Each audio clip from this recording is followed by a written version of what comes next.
नमस्कार. आपण ऐकतोय श्री नवनाथ भक्तिसार. श्री गणेशाय नमः. ओम चैतन्य गोरक्षनाथाय नमः. आपला अध्याय चाललाय 35वा. रेवणनाथ पूर्ण सिद्ध झाला. अल्पसिद्धींनी काय होणार? दत्तात्रय निघून गेल्यावर रेवणाने सिद्धीची प्रचिती पाहिली. त्यांनी दत्तांनी सांगितलेलं मंत्रगायन केलं. तोच महिमा सिद्धी स्त्री रूपाने प्रकट झाली. दत्तांनी त्या सिद्धीचा प्रभाव सांगितला होता. कोणतीही इच्छा ती पूर्ण करील. रेवणाने तिला सांगितलं, पलीकडे झाडाखाली मातीचे ढीग आहेत, ते सोन्याचे करून दाखव. महिमा सिद्धीने ते काम लगेच केलं. तेव्हा सिद्धीचा खरेपणा त्याला पटला आणि तो म्हणाला, माते, अशाच माझ्या सर्व इच्छा पूर्ण करशील का? तेव्हा ती म्हणाली, हो, पण तू माझ्या दर्शनाचा हव्यास धरू नको. मी अदृश्य राहून तुझं काम करीन. असं म्हणून तिने ते सोन्याचे ढीग अदृश्य केले आणि स्वतःही अदृश्य झाली. तो घरी आला, रात्री झोपला. दुसऱ्या दिवशी सकाळी तो शेतावर जायचा आळस करून झोपूनच राहिला. सहन सारूक त्याच्यावर ओरडला. तेव्हा तो म्हणाला, नाही, मी उठणार. रोज रोज शेतात राबायचं काय मिळणार आहे त्याने? तेव्हा शेतकरी म्हणाला, अरे, काम केलं नाहीस तर धान्य पिकणार नाही, मग खाशील तरी काय? घरात काय कमी आहे? तुम्ही उगीचच काळजी का करताय? काय आहे घरात? कोंड्याचा मांडा करून खातोय. उगाच का जखमेवर मीठ चोळतोय? चल उठ, जा बरं शेतावर, नाही तर उपाशी मरशील. बाबा, घरात जाऊन तरी बघा. तेव्हा तो म्हणाला. तेव्हा त्याचा बाबा तिरीमर्याने घरात शिरला. तो काय, घरात धनधान्य, वस्त्रभूषणं सर्व भरलेलं. तो आश्चर्याने मटकन खालीच बसला. रेवण म्हणजे कोणीतरी सिद्ध आहे अशी आता त्याची खात्री झाली. आणि तेव्हापासून रेवणाला तो काही कामच सांगेना. त्याची बडदास्त ठेवायला लागला. त्याच्या सांगण्याप्रमाणे वागू लागला. त्या गावाचं नाव होतं बुंधल गाव. रेवणाने सिद्धीच्या जोरावर गावातल्या लोकांना भरपूर मिष्टान्न भोजनं देण्यास सुरुवात केली. लोकांची तर रीघच लागायला लागली. सर्वांना इच्छा भोजन मिळायला लागलं. जो येई तो खुश होऊन, तृप्त होऊन रेवणाचं यशोगान करीत जाईल.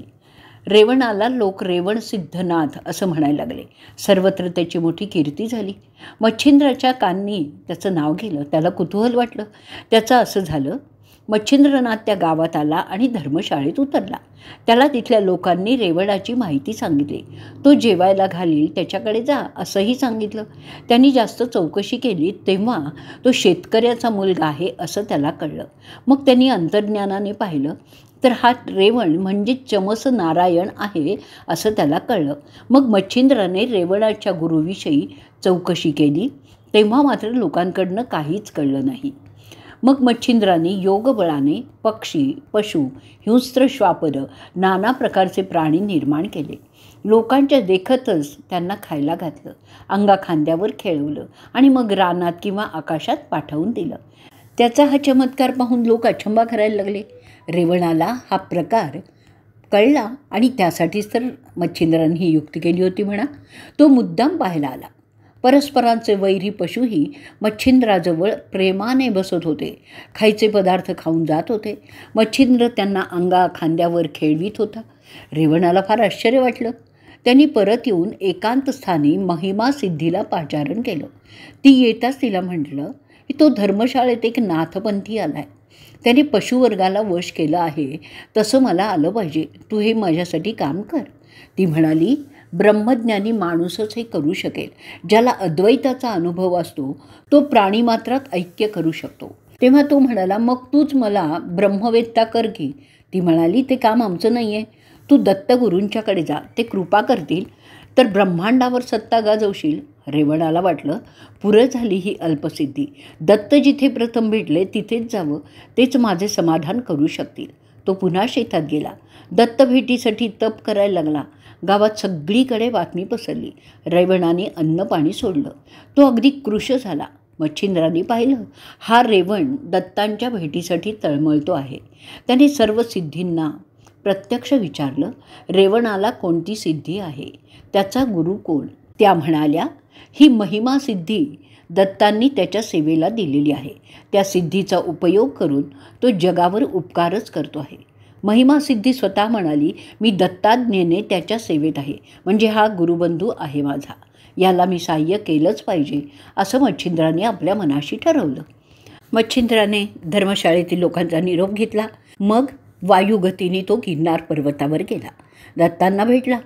तुमचा शिष्य आणि भक्त तिकडे बुंधल गावात तुमच्या भेटीसाठी प्राण कंठात आणून दत्त दत्त असं आर्तपणे म्हणत आहेत.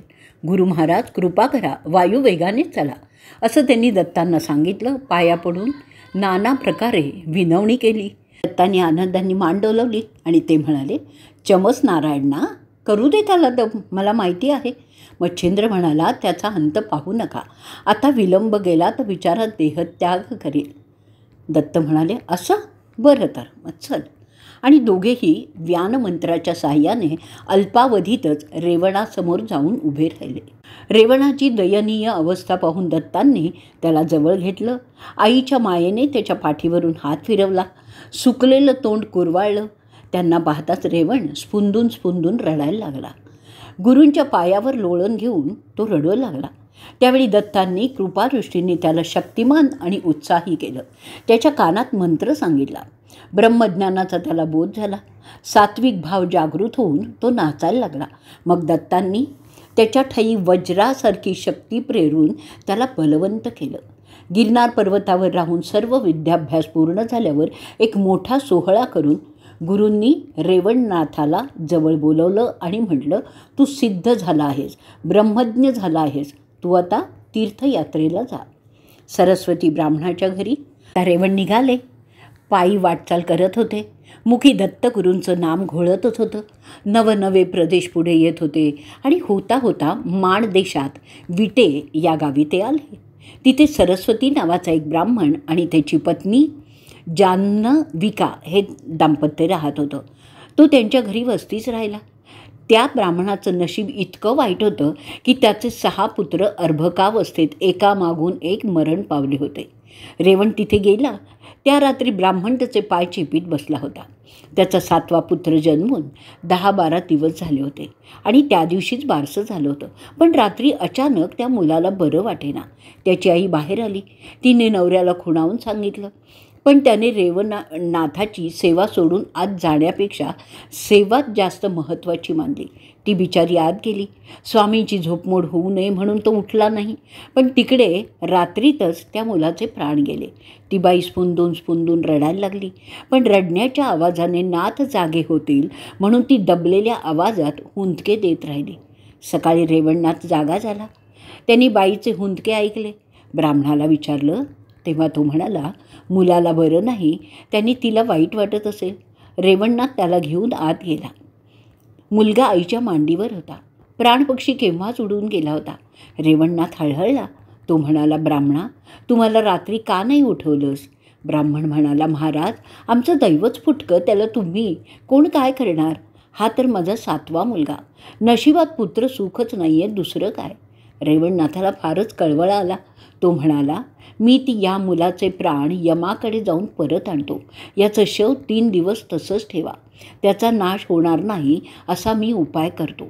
असं म्हणून रेवणनाथाने अमरमंत्र जपून बाळाच्या कपाळी विभूती लावली आणि तो स्वतः योगाचा आश्रय करून यमपुरीत जाऊन दाखल झाला. यमाने त्याला पाहिलं. चमस नारायण त्यांनी ओळखलं. तो सामोरा आला. त्यांनी रेवणाचा सत्कार केला, पूजन केलं.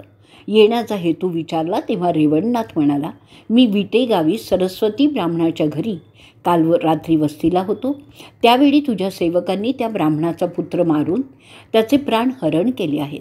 त्याचे आणखीन 6 मुलगे असेच अल्पायुषी असताना इथे आणले गेलेले आहेत. ते सर्व पुत्र तू मला परत दे, नाहीतर मी कोप करीन. मग काही तुझी धडगत नाही बघ. यम चपापला.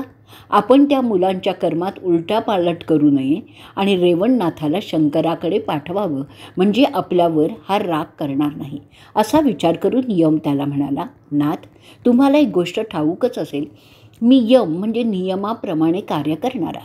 संहाराचं काम शंकर करतात, पोषणाचं काम हरी करतात, सृष्टी निर्माण करतो विधाता. तुमचं हे काम आमच्या नियमाबाहेरचं आहे. तुम्ही कैलासावर जा, शंकरांना विचारा. रेवणनाथाला त्याचं म्हणणं पडलं. आपण सरळ शंकरांना भेटावं असं त्यांनी मनाशी ठरवलं आणि ब्राह्मण पुत्रांना जिवंत करण्यासाठी रेवणनाथाने शंकरांशी कसं युद्ध केलं, विष्णूकडून ते पुत्र कसे परत मिळवले, ती कथा आपण पुढच्या अध्यायात ऐकणार आहोत.